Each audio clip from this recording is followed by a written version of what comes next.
Hey guys, y'all can hear me?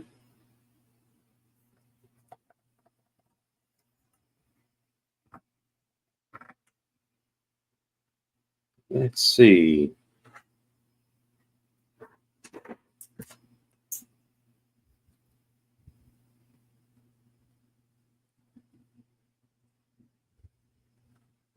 All right.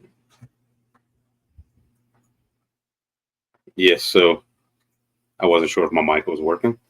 How is everyone this evening? Uh,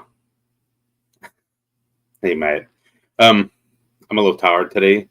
If anybody watched the video, I traveled from Tennessee back home today.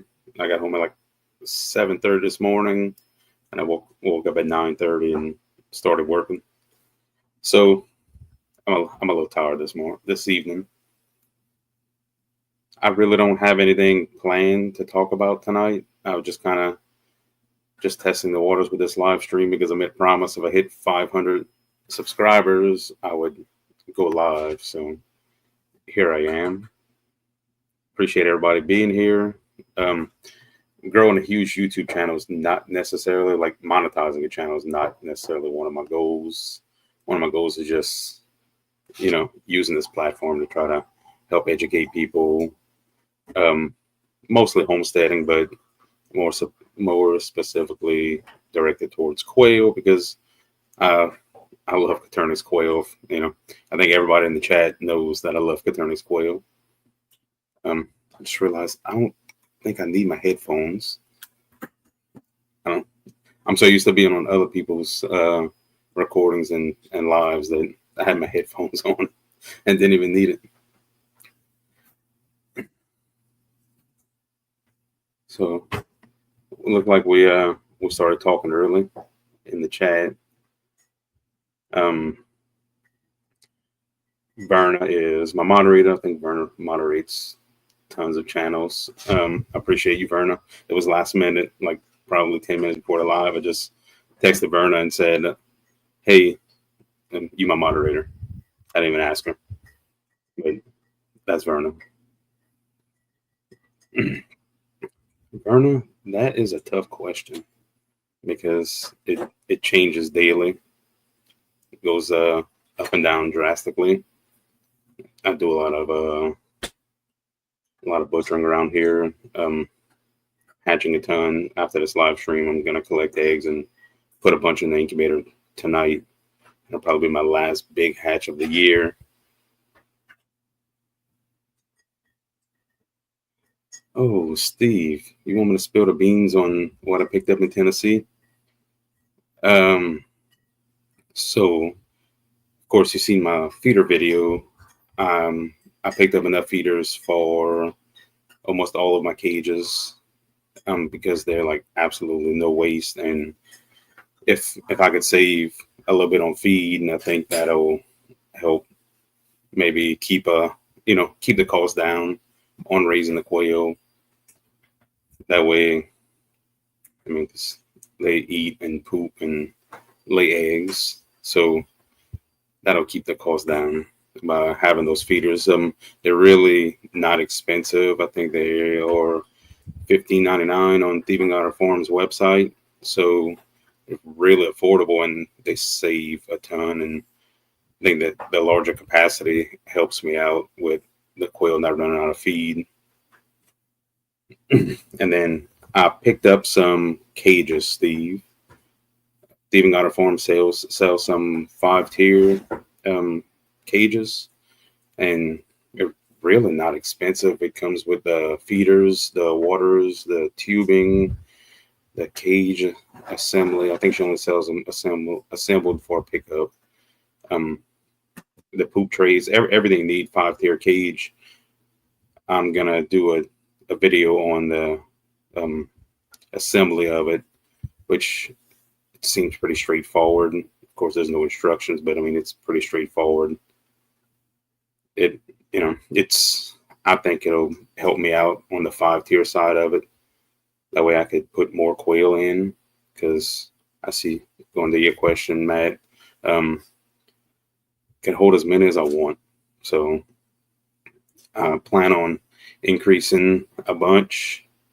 I'm adding a few colors. I have a few colors that are not released on my website yet that I'm still just working on, and I plan on maybe a spring release on it, on some of them. Just, constantly working on my jumbo lines. So cage space is a thing. I think I have all my brooder space sorted and situated for the time being. I try in the winter, I brood everything outside. So in the wintertime, I try to do as much hatching and brooding as possible, because in the summertime, I use Ingbird controllers to regulate the temperature in my brooders.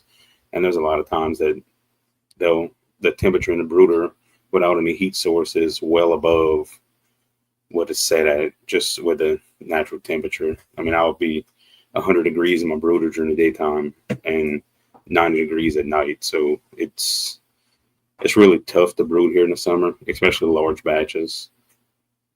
You almost need a cooling source, not a heat source.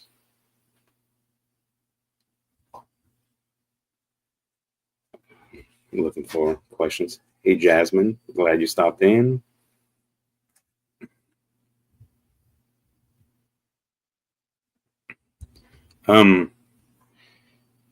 So lately we are redoing our garden for the springtime.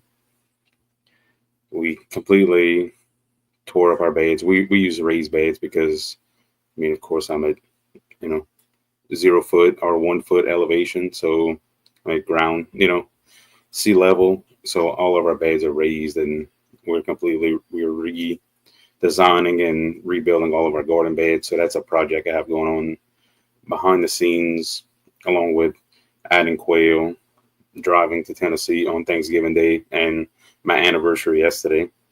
And Christina didn't come, so I went by myself. So I got to make up for it tomorrow and Sunday or today's Friday. Yeah, tomorrow's Sunday. Wow, I'm lost on days. So I got to make up for it tomorrow because now I have one day. So just try to get as much work done in the garden. I worked all day in the barn today, swapping out feeders and watching Christina clean poop trays. She's laughing at me. So I didn't have time to do any garden work, but we're like starting seeds because we're going to be planting in the ground in February, probably second week of February in our zone. So tomatoes and pepper plants are going to be started soon. Christina has the greenhouse prepped. So we're going to be mapping out where we want to set up our garden beds and what we want to plant and what we want to start from seed. That'll take up some time, which that's mostly Christina that does it. She does most of we sit down and we vote on what we're going to plant, and then we just start the seeds. So let's see Dawn's comment. We put it up. Wow. So Dawn, like when we went into winter with our garden beds, we ran the goats through the garden before we took them down, and because we had some poison ivy that came up through like where the tomatoes are. Christina's allergic to poison ivy, so we just let the goats run through them, and then we tore everything down once the goats. I think that was the best thing. We ran the goats through our garden, brought our fencing and the goats over to our neighbor's house and let it run through their garden, and now we have the goats in the pasture. I gotta stop adding goats. I feel like Jasmine. I don't know. I like goats somewhat. I like goats more than chickens. So like there's a ranking. Chickens are last. Goats are up there, but goats are after quail. So and the goats did a wonderful job cleaning the garden for us. They actually I let them eat my pepper plants. All my pepper plants are in pots. That way, if we do get a frost, I'll bring my pepper plants in their pots into the greenhouse so they don't freeze, and they're actually growing back. And I have peppers. I'll harvest peppers probably next week off of them. So that's pretty exciting to harvest peppers in December, which I think last year it was the week of Christmas that we harvested jalapenos because we're still warm. And we keep pepper plants for several years, especially like our Tabascos, and they bush out great after the second and third year, and we could harvest more. And I think the goats might actually done me a favor by eating it down.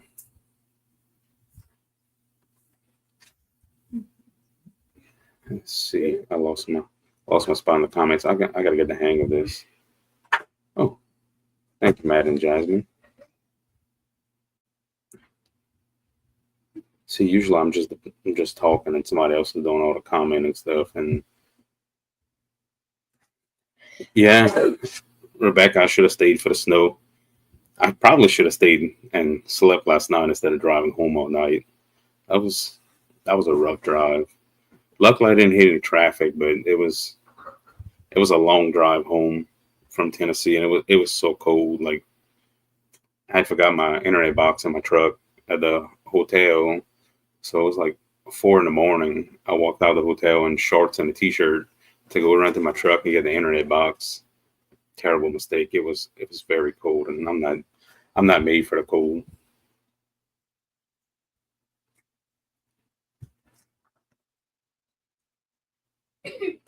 So Matt, the snake gourds. We've been trying to grow snake gourds for years, and we're just not successful with snake gourds. I don't know why. Other gourds we do well with. We just snake gourds just have never done well for us. Jasmine, you didn't get in the gardening. You're just too busy with the goats.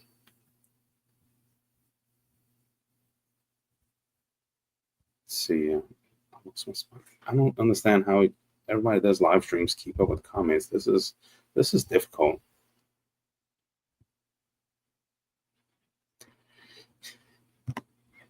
Yeah, Dawn. Ground hornets are not fun. I was actually cutting grass a few months back during the summer, and I thought I was getting stung by my bees, and actually it was ground hornets. Kind of feels like somebody punching you. It's not very fun at all.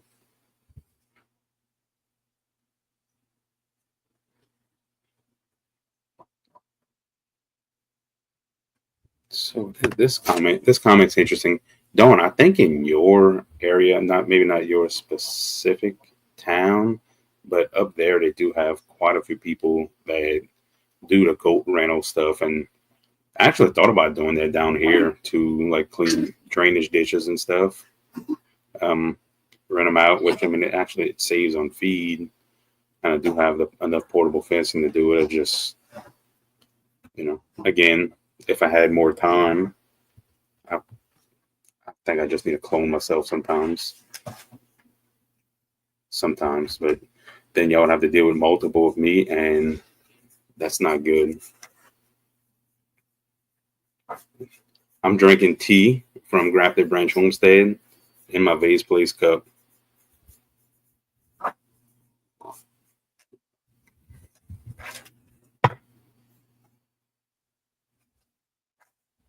See, I'm starting to get the hang of the scrolling through the comments.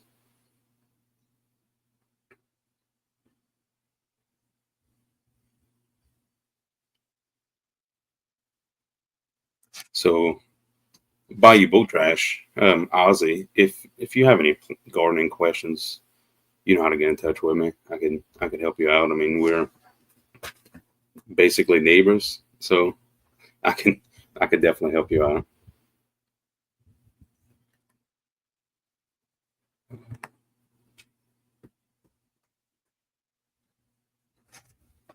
Hey, Andy.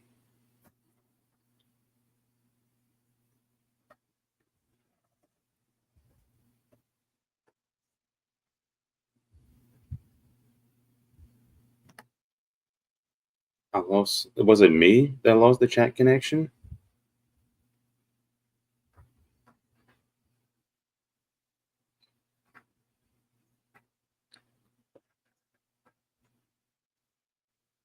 Let's see. I'm all over the place on the comments. Just bear with me until I get the hang of this. I mean,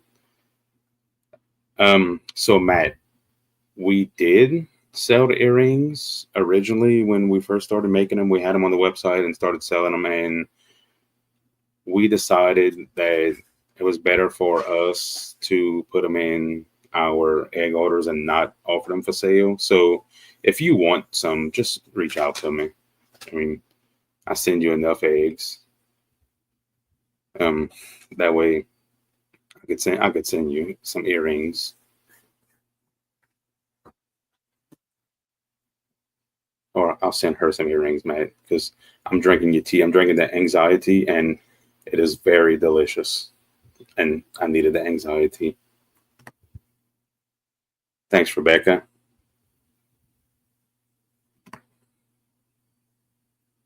Hey, 340 Quail Farm. Are you cold down there, or is it warm? I think we were I think 58 was the high today, which is, I mean, it's chilly here, but I was wearing shorts today, shorts and my Crocs. I was at Thieving Otter Farm yesterday, so biosecurity, we definitely followed biosecurity heavily there because I have animals and she has a biosecure farm, so sanitize in, sanitize out. I wore my non-form clothes there, and so I couldn't wear my Crocs. And I either wear my Crocs or I'm in my work clothes to go to my regular job. But anytime I'm around animals and I'm not wearing Crocs, I'm super uncomfortable because Crocs are like the best farm shoe. They have whole drive mode. You, you know, you can walk through mud, your feet get dirty, it's fine.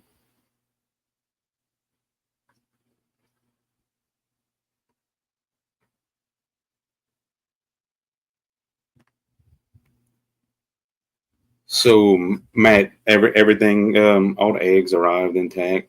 It's just shipping out west for me. Out west, shipping eggs is a little tough sometimes with the, I don't know if it's the postal exchanges or what happens going out west. Seems like out west and Missouri is probably the roughest for me as far as packages. California is not bad actually. I think maybe only one or two packages to California had damage, but it seems like somewhere like that, Utah, like shipping to Cali, and that area that you in, it seemed like that area. I guess we have a bunch of soccer players that work in the postal service in that area, and they're practicing with the packages. I'm not sure.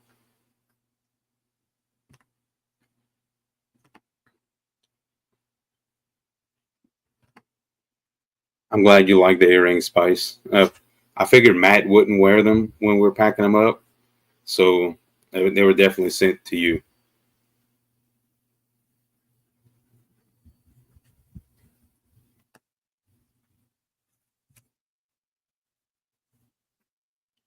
Yeah, that's not Florida friendly weather at all. That's, I mean, this is our winter time, and usually we get winter here like January. We're getting this weather.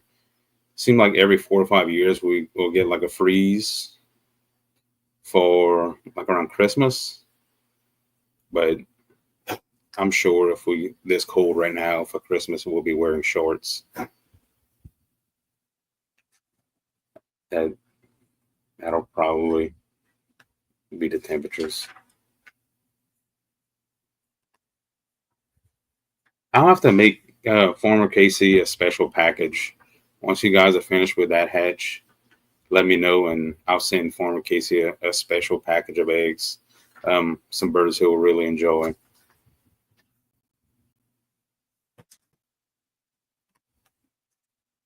Hey, Al Henry. Thanks for joining us. Don't recognize you, so I'm gonna assume that you're new to the channel. If you have any questions, There is a lot of people in here with a lot of quail knowledge, a lot of homesteading knowledge in here for sure. So it looks like you're in Canada, which is really awesome. Super excited about that. They are soccer players or something. I don't know, maybe lacrosse. Lacrosse is thinking rough, or we don't have hockey here, so we don't have hockey players, but they're playing some kind of rough sport with them. Shane. Shane, you know the answer to that question. No. No. I'll deliver them to you, but no. Um, so I actually have some. I do have some disposables. Um, it's just so a disposable. You really, I mean, it's a brand new package, but it's not necessarily sanitized. So if you sanitize them, then because let's say you don't sanitize and you just put the disposable booty, then you're walking most of the time on concrete or gravel. So if you bust a hole in the bottom of the disposable booty, then you're basically just guarding the top of your feet and you're not really doing anything. You could be spreading potential disease or anything. So I'm not super in love with the whole disposable booty thing. They do have like special ones with grip on the bottom that's disposable, but then another another thing I don't care for on the disposable is plastic. So if you're constantly, going in and out of places, then you're just throwing more plastic, into a landfill somewhere. That's why, like, so I wore a specific pair of shoes that I never wore around any animals before. I'm most of the time very particular about my shoes. I probably have a closet full of shoes. Actually, I have more shoes than Christina has. So I wasn't worried about any carrying any diseases in there with my shoes and my clothing, but we did sanitize. Just you know, going from one farm to another, we definitely was very secure on that. I thought she had put it. Christina created the live stream. I didn't. I thought she had put it in there.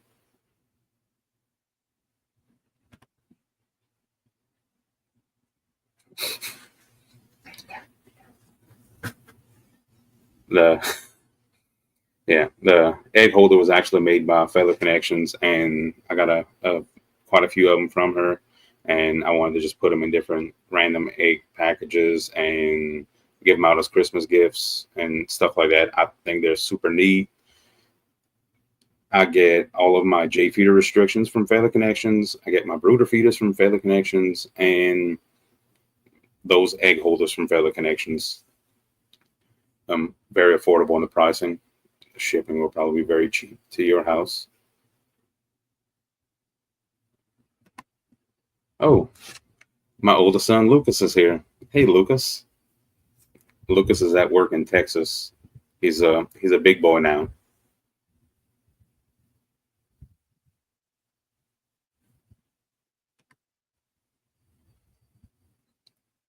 Dropping to 21. That's really not cold for you guys up there.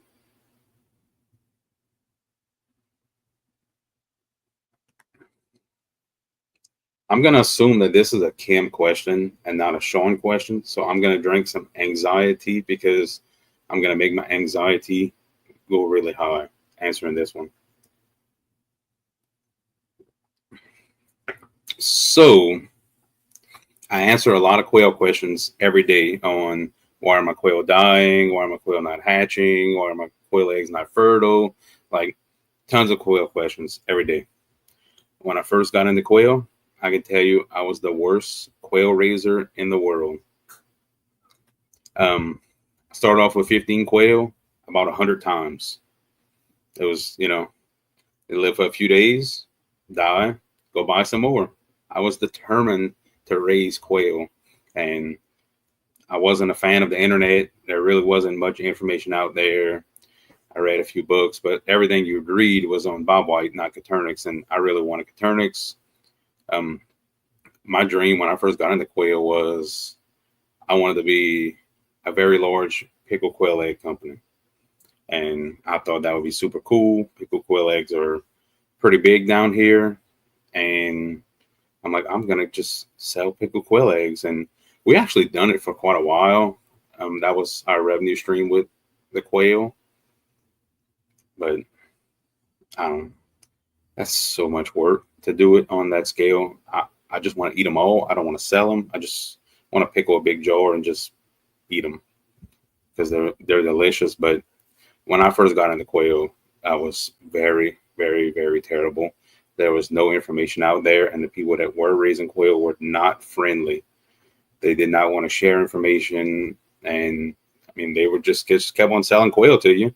Like you kill them, and they'll just sell them again and buy them again, and kill them again and go back and buy them again, and so I just started learning more on my own, and I found a few people that helped me, and we kind of just said I would always help everyone that had a question, and kind of led me here, I guess, and led me away from my pickled quail egg business that you'll never see.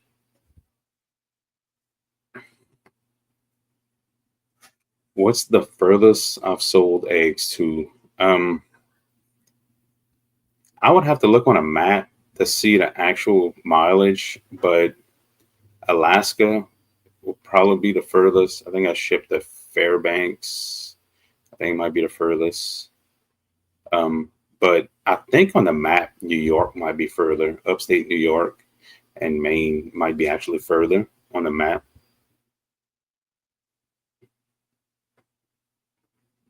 Let's see, I got my perfect person behind the camera helping me. You notice she's not in the camera tonight.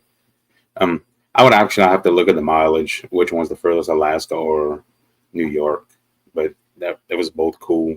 I actually have a map in the incubator room with a highlighter on every state I've shipped to. My goal is 50 states. I don't think I've ever shipped an egg to Arkansas, which is a state above me.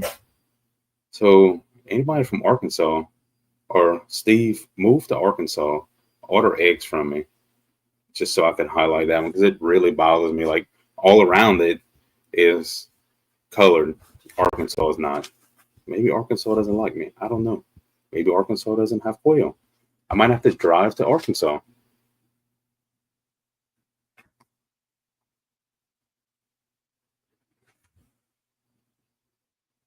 So that's a common problem with quail eggs, because like I always go over quail eggs several times when I'm collecting at the cages and then before I package an order, because depending what lighting you're using, the speckle on the quail egg would actually look like a hole, or a hole would look like a speckle. And sometimes birds, just because quail are just curious creatures, so they'll just peck at an egg, because I mean, I've watched it. One bird at the feeder, another bird higher up in the cage lays an egg, rolls down, hits him in the foot. He turns around, pegs the egg, and the egg rolls through. Like not necessarily eating eggs, they just peck them. So it's not uncommon to have holes like that in quail eggs. It's less common on quail eggs to have like an egg rot in the incubator, because the incubation period is shorter. Like chicken eggs, it goes a little bit longer. It's more common. And then quail egg will most of the time dry out before it starts melting, but it's not impossible. I mean, it does happen. It happens to me. And I double stack trays, and sometimes I might get a little in a hurry, because I'm always in a hurry, and crack an egg on the bottom tray and not realize, and we'll have a nasty egg. I've never had a quail egg explode. I've had some bad smelling eggs in the incubator, but I never had one explode on me like a chicken egg or duck egg. Duck eggs might be the worst. No, emu eggs. Emu eggs are pretty rancid when they don't hatch.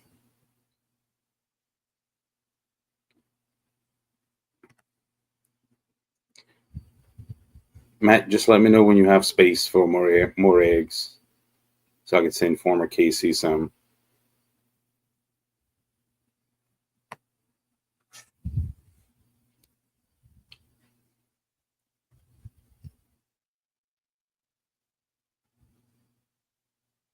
So you're gonna be cold. But good news about the quail is Caternus quail can handle some extreme temperatures. You basically want to keep them out of the direct wind. Um, you're gonna get a lot of snow. You're gonna get a lot of snow drifts. So, you know, you're gonna want to protect them from there. And surprisingly, from what I hear, Canada has better quality feed than we do in the United States.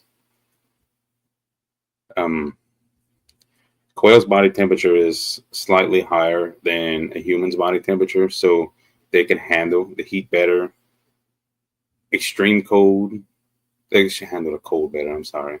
Um, Extreme cold, I would maybe hold off from pulling them outside of a brooder. But if you're going to buy adult birds, just if you could protect them, I mean, you could even, if your cage is outside, you could wrap your cage in a tarp or something like that just to keep them from the direct wind. But if you're buying them locally, then they'll be acclimated to the temperatures more than likely.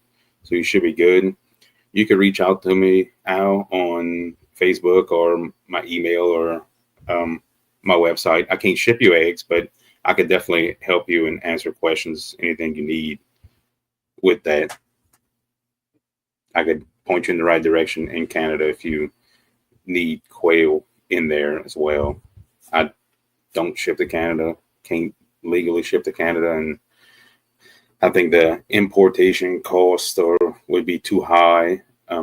So it's not something that I ever want to do because I want to keep things affordable for self-sufficiency.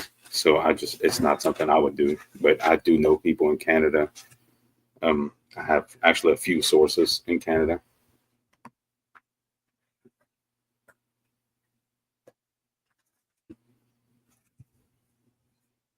Yeah, that could definitely be a problem on your Turner. Um, that could yeah, egg turners, or like if you have quail rails, sometimes if the big jumbo eggs, when it turns, they'll crack. You could have had just a tiny hole in it. It could have been anything.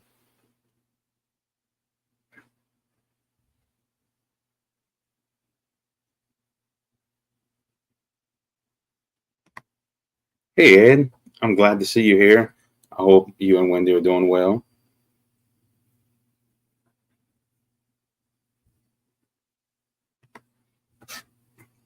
If you was 500 out, I do appreciate it. Like I told Christina early in the year, I think we probably had 250 subscribers, something like that. And I was like, I would like to hit 500 before the end of the year. And then a guy made a QuailCon this year. He had asked me when I was going live. And I was like, well, I'll do YouTube lives when I hit 500 subscribers. And I was still like at 300 at the time. And he was like, I'm going to hold you to it. And here I am. I don't always make the best decisions.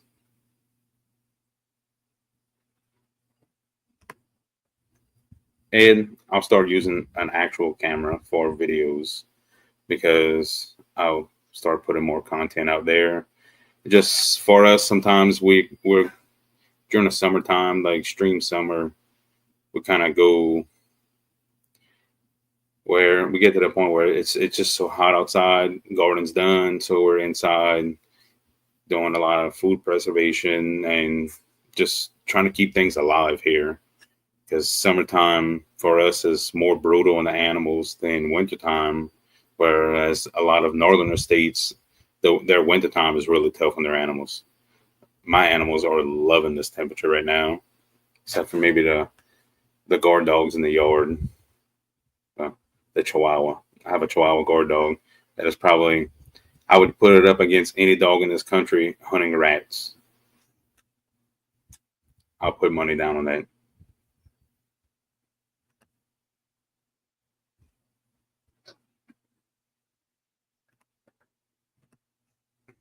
Hey Mason, how are you? Um, Everybody that's on Facebook, go follow Big Spring Quail out of Southern Kentucky. That's my friend Mason Fields. He is an incredible breeder and he's actually very young. He's under 18, and the kid is an encyclopedia on quail information. And I spent the entire day yesterday with him and Rebecca Lynch from Thieving Out of Form. And I don't think any of us wanted to leave, and we all had things to do. And I think me and Mason were leaving like for 4 hours. And we just kept on talking and kept on talking. And then Rebecca had to leave, and it wouldn't have took too much convincing that we would have left with Rebecca and go do her business with her and just stay talking about quail. But we'll definitely have to make another trip up there and catch up. Ooh, how long have I been raising quail? I would say it's over 15 years. We did have a point that we didn't raise quail in there just because of life, but over 15 years raising Caternix quail and bob whites. But bob whites sound cool. That's it. They sound cool and they fly. That's about the best thing for them. It grafted branches in New Mexico. I believe he's in the high desert, so he gets a lot of heat and a lot of cold. So he gets like extreme temperatures both ways. Hey, Leah, thanks for stopping by. Leah is the other part of Two Chicks Caternix.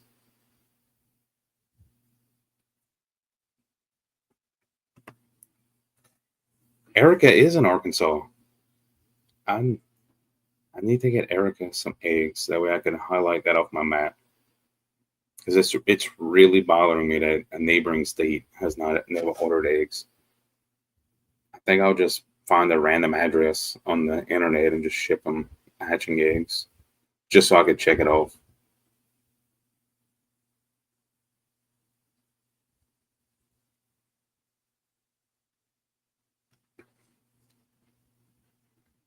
So Al, on the shipping of eggs, it doesn't matter if you're going 50 miles or 5,000 miles. It all depends how it's handled. And the United States Postal Service doesn't always handle packages very carefully.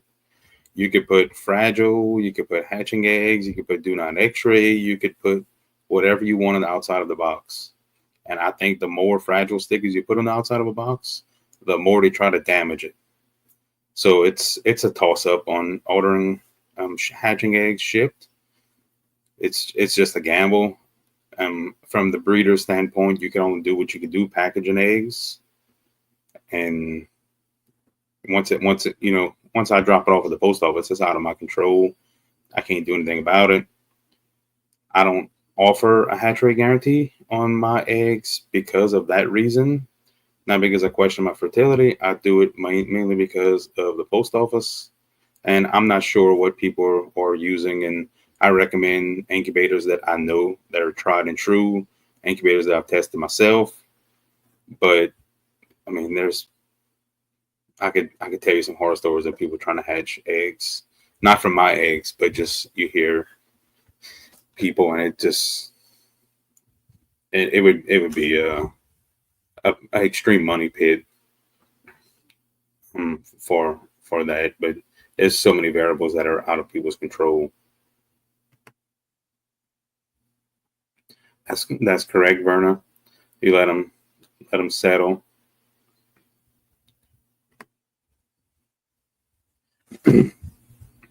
So Tim, I do use some mini pellets. I mostly use crumble for my adult birds.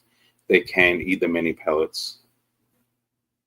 A few years ago, I had switched because I wanted to try something a little bit more cost effective, and I ended up back to the game bird crumble, which we made it super easy. We feed the chickens and the quail the same thing, the game bird crumble, and it works fine. It just, instead of having a ton of different kind of feeds, we'll have a feed for pigs and the goats. The emus just eat everybody's feed, so it doesn't matter. The rabbits have their feed, and then everybody else gets game bird crumble. which we raise a lot of silkies. So the higher protein for the silkies is actually much better for them. If you get lower protein, you'll have a bunch of issues with silky chickens. And I don't like chickens, but I don't want to kill them either.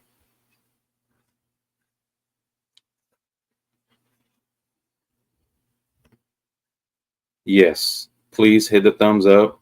Um, it's as Mason said, I need to step out my comfort zone and do this. So here I am. So give me the thumbs up. Even if you don't like it, still give me the thumbs up because I'm here. Okay. I like an A for effort. I mean that works.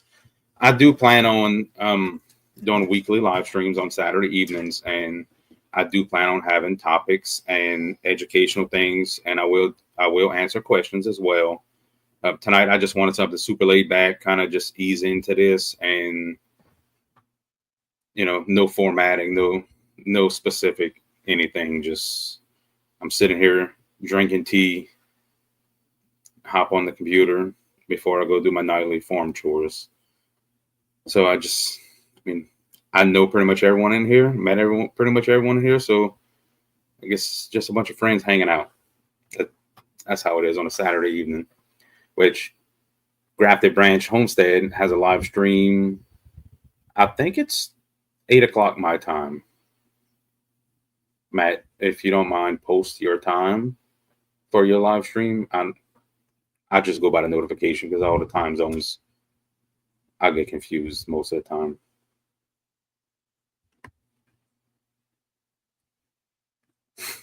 I have, Mason. I have been dreading this live stream for weeks. It's easy for me. I get tons of messages, Facebook messages, text messages.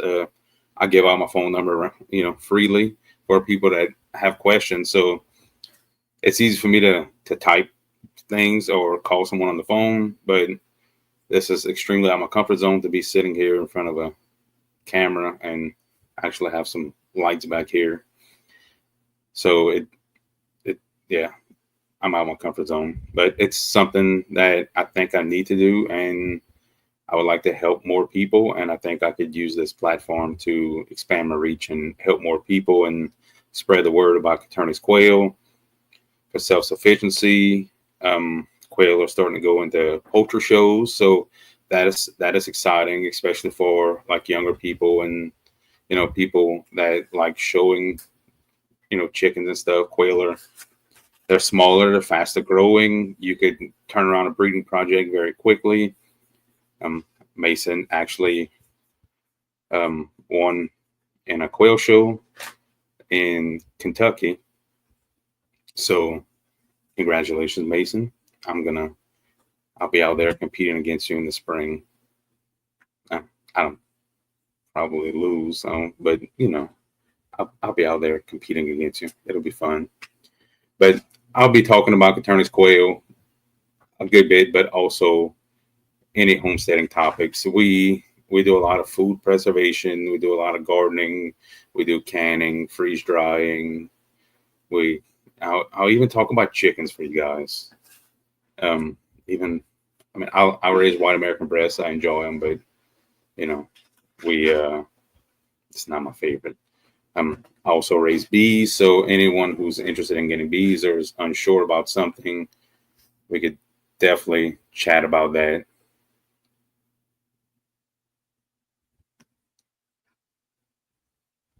So Jennifer, Matt, you check him out at, I think it's craftedbranchhomestead.com. Oh, Berna posted a link. Yeah, check it out. He has all kinds of teas, and I can tell you this anxiety tea. I don't know if it helps with anxiety because I don't feel like it does right now, but it tastes great. And I don't do any kind of sugar. So like when I drink coffee, my coffee's black. When I drink tea, it's how it comes. So I do add honey every now and then in my coffee or tea, but I don't like sugar.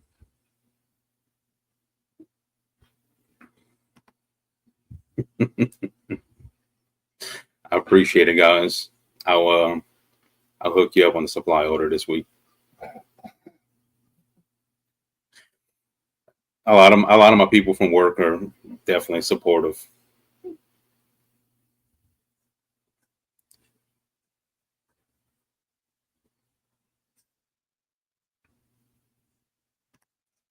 So here's a good question. I guarantee you this is Cam asking these questions. A great question, by the way, Cam. Um, quail did not necessarily open up my passion for homesteading. Quail added to what homesteading could bring to my family. It's probably the best answer I can give you on that one. And then quail added to my passion. One of my biggest passions is helping people. So quail definitely added to helping, me helping other people with quail. And we'll talk about homesteading with different people, and then quail always gets brought up. So quail is a huge part of my homesteading, but it just it's added in there. It's just my favorite thing to do. I mean, nobody likes to weed a garden. I mean, like I enjoy it for the first 5 minutes. Then after that, like I'm done weeding the garden. I could stand in the quail barn the entire day. Christina knows if she can't find me to just come in the quail barn, and that's where I'm at. Christina could stay in the garden all day and garden. I'll harvest and I'll get out of there. I'll do bare minimum, just keep the garden alive. That's what I'll do. And I'll water the garden walking by, going to the quail barn.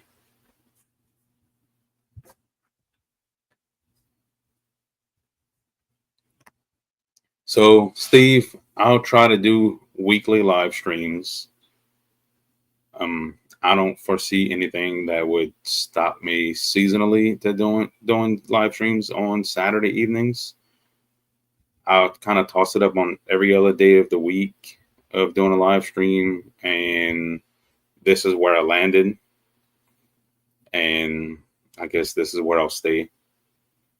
So it's probably the best time for me because usually I'm working outside all day on Saturday, and Saturday evenings I'll be winding down where I could come in and hop on these live streams. So I'm getting the hang of these comments. Hey, Nikki. Oh, PJ, I didn't see you sneak in. You have been very sneaky. So Christina's on the other side of the camera right now. I think we'll get her on next week. She almost came on tonight. Almost. Like this close.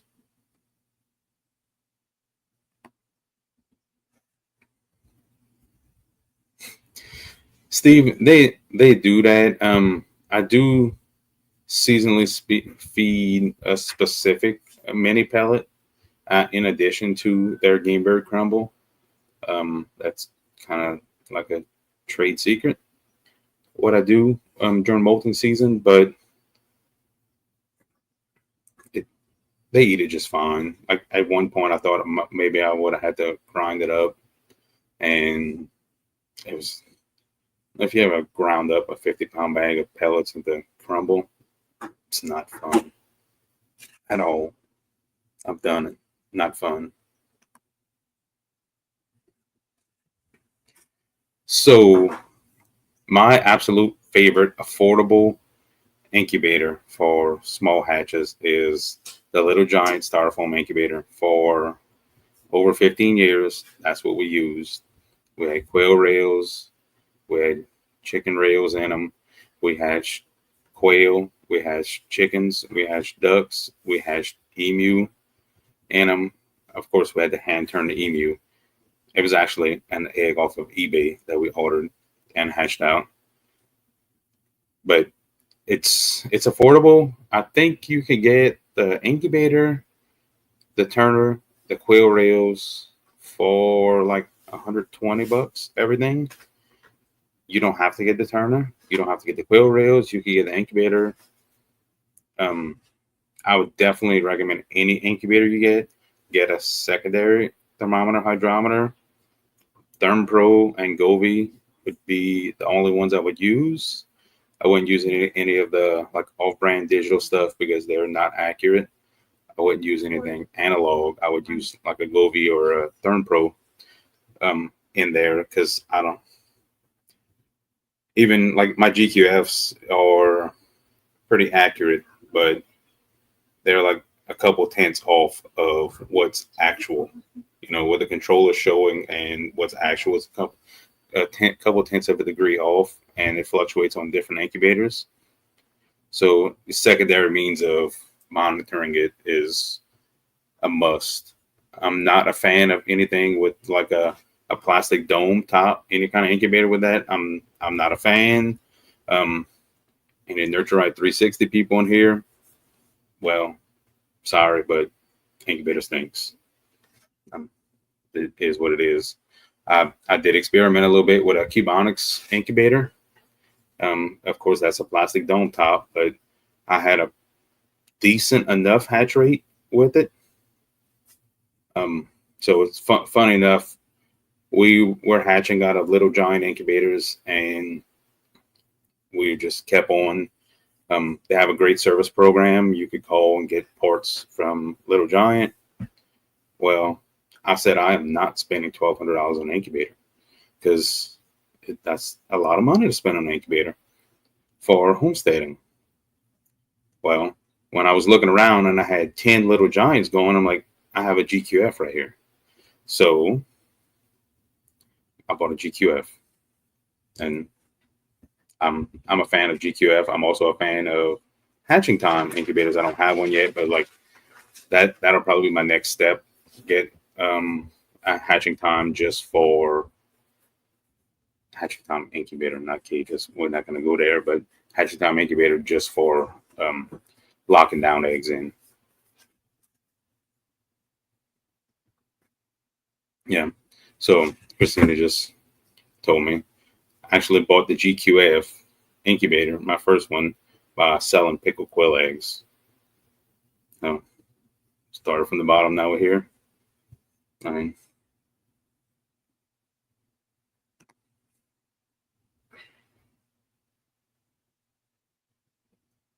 yeah, I know it's late, Matt. I know it's late my time, but usually like I'll watch Matt's live and go to bed after. Which Matt doesn't ramble on. I'm 53 minutes in. I didn't think I would even go this long. Kind of shocked.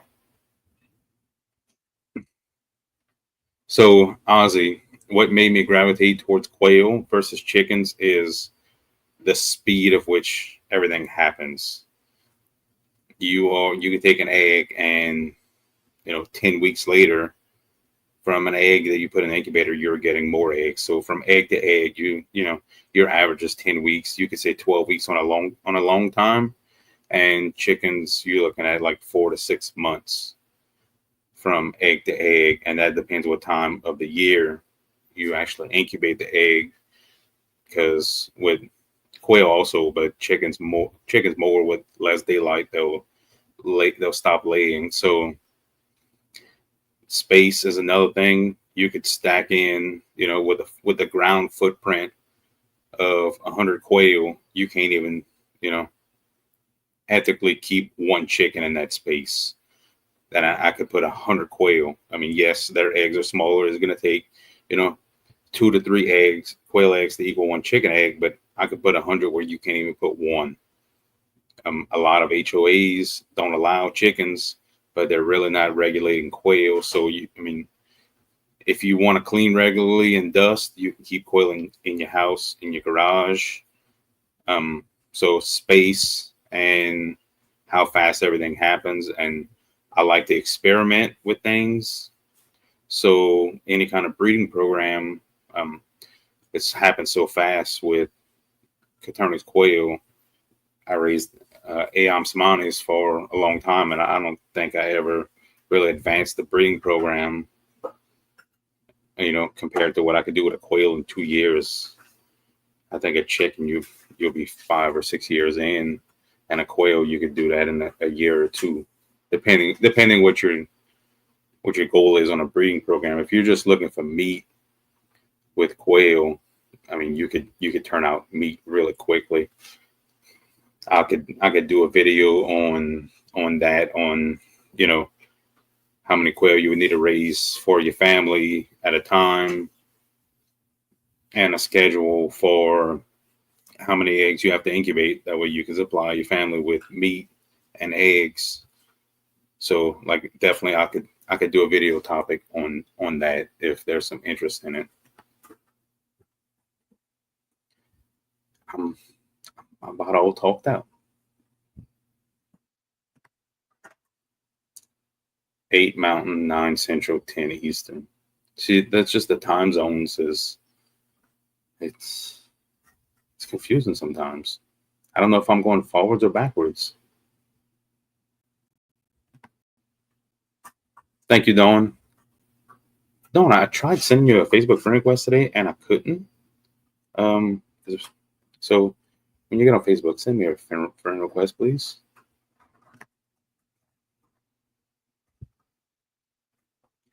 Thanks, Tim. Thanks for stopping in. I really need some t-shirts, Tim. I really need them. Tim had, like, I don't approach strangers, and I met Tim at QuailCon, and I seen his shirt, and I had to stop him in a crowd and talk to him because he had the best shirts. Like, if there was an award for shirts, best shirts for the weekend, he would have won. Thank you, Al. Appreciate it. Yeah, Vern, that's kind of where I was at. And I was like, you know, you have Saturday morning, Matt's Saturday evening. I'm like, I'll jump in there. I don't want to do it middle of the day because, you know, some of us old people take naps. Some of us, you know, work outside all day. Some of us have things to do. So I figured this is a good time. And, you know, if someone, you know, doesn't have time, then that's fine. You know, if you're watching this after the fact, appreciate you watching. You know, appreciate everyone here. Trying to just grow this channel. That way we can reach more people and help more people. Technically you should, but don't always. They'll do fine either way. It's a great bird. And I was actually on the fence on keeping them or keeping my black Jersey Giants. And I decided to keep the white American breast and get rid of the black Jersey Giants. It was time.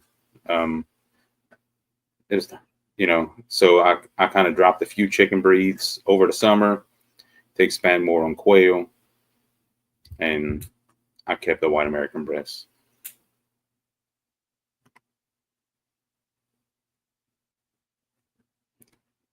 Thank you, Bubba.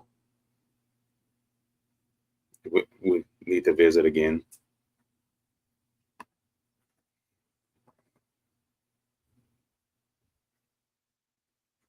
I might have to try that. I'm actually doing better. It's the tea, Matt. It's the tea.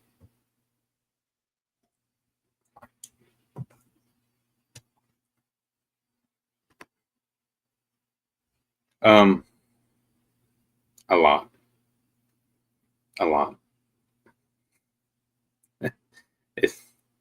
It's a bunch, and I have a bunch of eggs in the incubator. But I'm replacing breeders right now, so like I have an extreme overage of what I want to keep, but then I also added more cages, so I'll probably increase my numbers more because I do not like being behind on egg orders. It makes me nervous because my whole thing is, for years before I started selling hatching eggs, I ordered eggs, and you order eggs and you feeling really excited. You're sitting at your computer on your phone and you're on the website, you're looking through, you're really excited. You have that Christmas morning feeling. You order eggs and you're not going to get them for 3 or 4 weeks. So like, I feel like it loses that magic. So I want to be like, I'm always playing with my inventory to make sure that I don't have anyone waiting on eggs for a long period because I don't want anyone to lose that magic. And so I'll keep whatever amount I need to sustain that, and whatever I don't, I'll eat. I like to eat quail. Everyone in the house likes to eat quail. Humans, dogs, pigs, everyone eats quail. Yes, she is good with the quail, with the garden. Um, she also does all the quail work. I do like all the breeding projects. She does all the feeding and the poop trays and you know most of the care, and I just come in and she does all the incubation too and the locking down and bringing them to the brooder. She does all of that.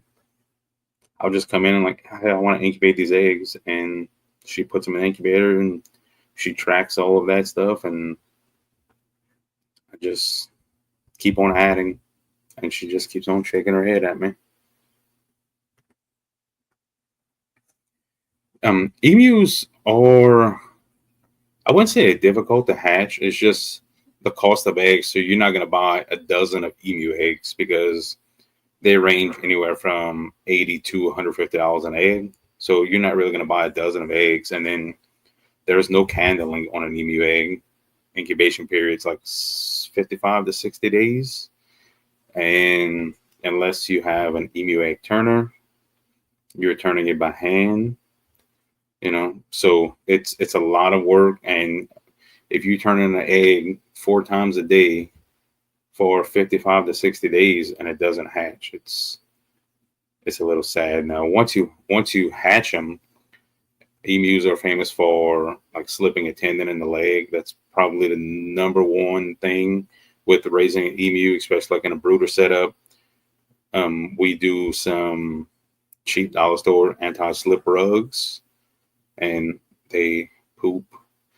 You could imagine like cow poop, but add a gallon of water to it and stir it up, and that's emu poop. And it makes an incredible sound when they're adults and you just hear them poop.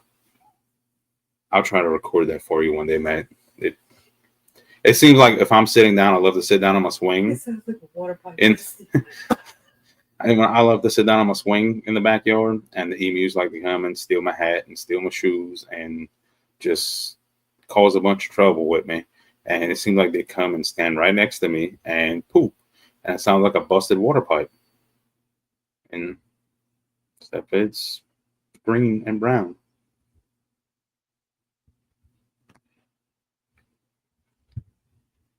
Yes, Christina is going to be on next week. I'll make sure of it. I'll schedule it in her calendar.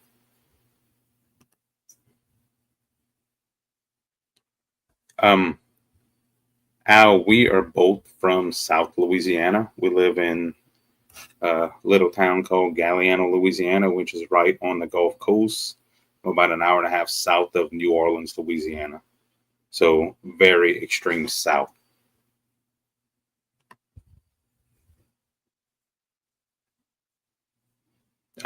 Steve, you could put 120 with the quail rails. They say that you shouldn't put eggs next to the motor because of the heat. I've tried it. It doesn't matter. The motor doesn't get that hot.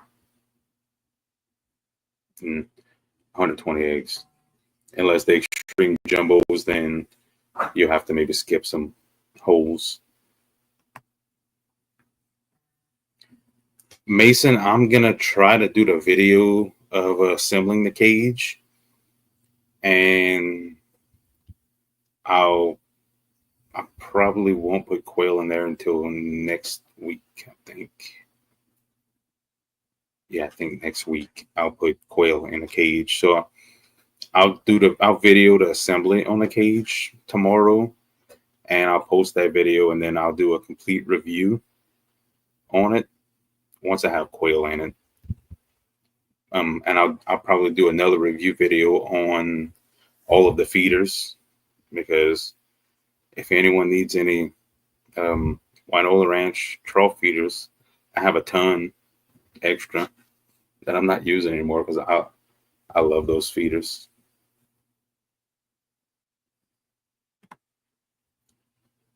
PJ, I didn't realize you had a hatching time. Um, I'll end up getting one just for a hatcher, not to incubate, just for a hatcher because of how many I could put in there at a time.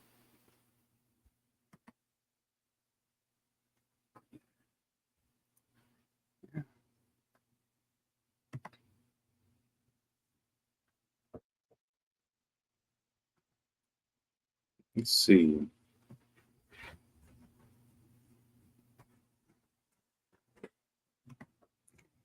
No roosters, only 4 chickens. I mean, I would be happy with 4 chickens, but only 4.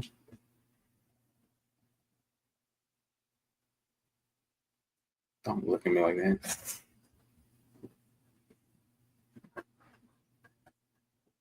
So here's Christina, 2 hours south of New Orleans. That's 2 hours with Christina driving, hour and a half on me driving.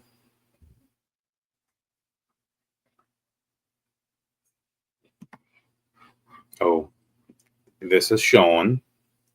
Um, well, Sean, you my friend, but horns down. A&M's gonna win. Sorry, Sean. Honestly, I appreciate you stopping by. Um, Definitely when you're home, reach out and we could talk some homesteading and some gardening and stuff.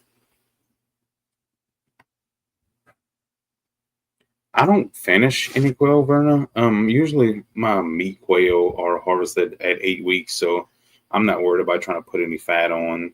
Um, I have a specific jumbo line I use for meat purposes. That at 8 weeks old, I butcher them. I'm not worried about anything else. They're the target weight at 8 weeks old, and if I could get them out the door at 8 weeks old, I don't have to feed them an additional 2 weeks to get them to 10 weeks. So I'm not worried about fat content or anything like that.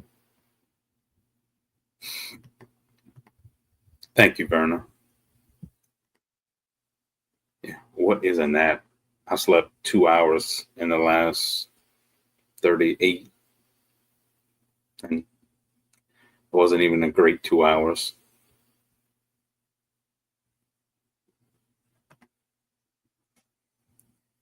Yeah, like so you can fatten up quail like that, but technically I would be doing that, at 6 weeks, trying to add weight, and they're still growing at the same time, and so I never really was interested in that. I tried different kind of commercial like meat bird feeds for quail, and it didn't help. I just made a solid genetic line that would grow super fast and grow super big. So that way I could, if I could cut out a week or two of feeding it, I could save on the growing costs tremendously, where I could increase my profit without having to increase the cost of the bird. So now sometimes when I need extra adults and have to go outside of that specific genetic line, then I'm doing 10-week olds, which my profit margin is lower. So I mean, it's kind of like if you get it to grow fast, if I could get it up to target weight at 4 weeks old, I mean, I would save a ton of money in feed. So that's what I'm trying to do with the feeders right now, is save a ton of money by not having as much feed wasted. Because, like, aside from the feed restrictors on my J feeders, which I primarily use J feeders for most of my quail, and they wasted a ton. I tried with putting the wire in the J feeder, and I tried all kinds of different things. I tried raising it, tried lowering it, tried everything, and nothing really cut down the wastage.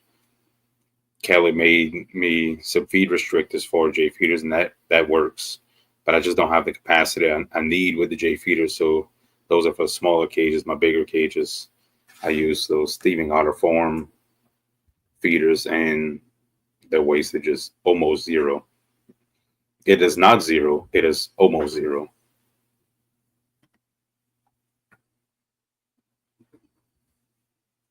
Yeah, quail is fun. Quail, I actually enjoy the roosters crowing. Um, it's it's fun. It's fun to listen to.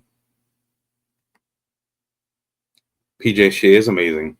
That's why I married her. I got her when she was younger. She's older than me, but she was young. She didn't know any better, so I got her to marry me. And I'm like, look, we cannot get divorced. Like you said, I do until death do us part. So you know, we signed the contract, and she stuck with me. Maybe after 50 years, maybe I'll let the contract go, but I'm gonna keep her around for a little while longer. Quail eggs are amazing. Um, I like them pickled. I like them scrambled. We freeze dry them a lot, and I mean, boil them, deviled eggs, everything.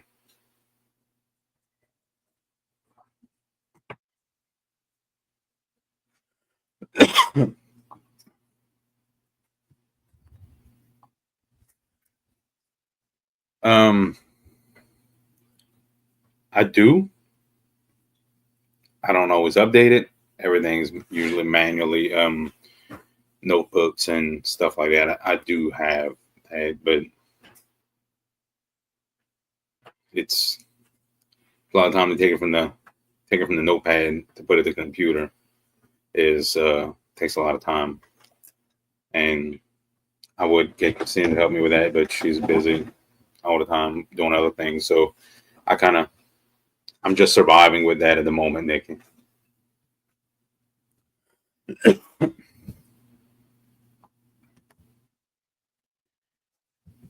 Rebecca, she is pretty awesome. Next time I go up there, I'll try to drag her with me. She just didn't want to do 9 hours or 10 hours with me, and then turn around and drive back 10 hours the next day. And then, like I told her, oh, I'll probably leave around noon. I'll be home before midnight. And she told me, she said, you won't be home till the next morning. I got home at 7:30 this morning. She knew how it would go down.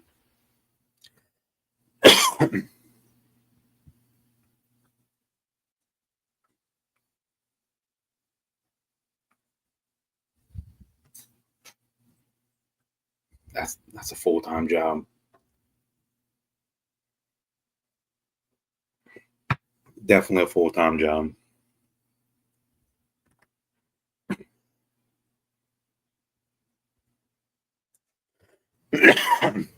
Yes, Kelly, you did. You did sign up for a monthly subscription. I think I have a few spots open left for monthly subscriptions. Monthly and every 2 weeks, I think. I'm not sure. I'd have to look at that. I'll probably do that after I get off of here and collect eggs.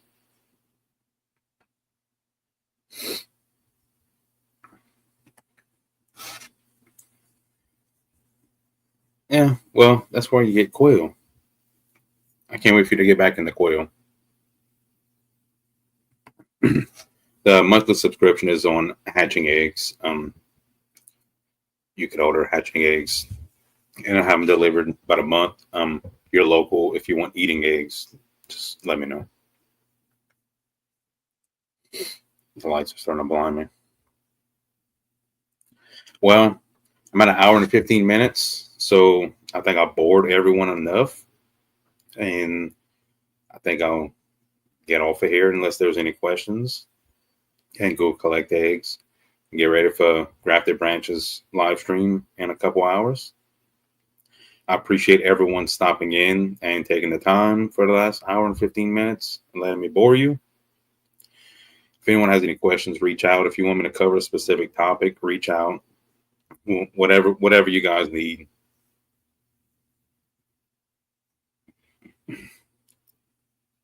Um, Everyone have a great night.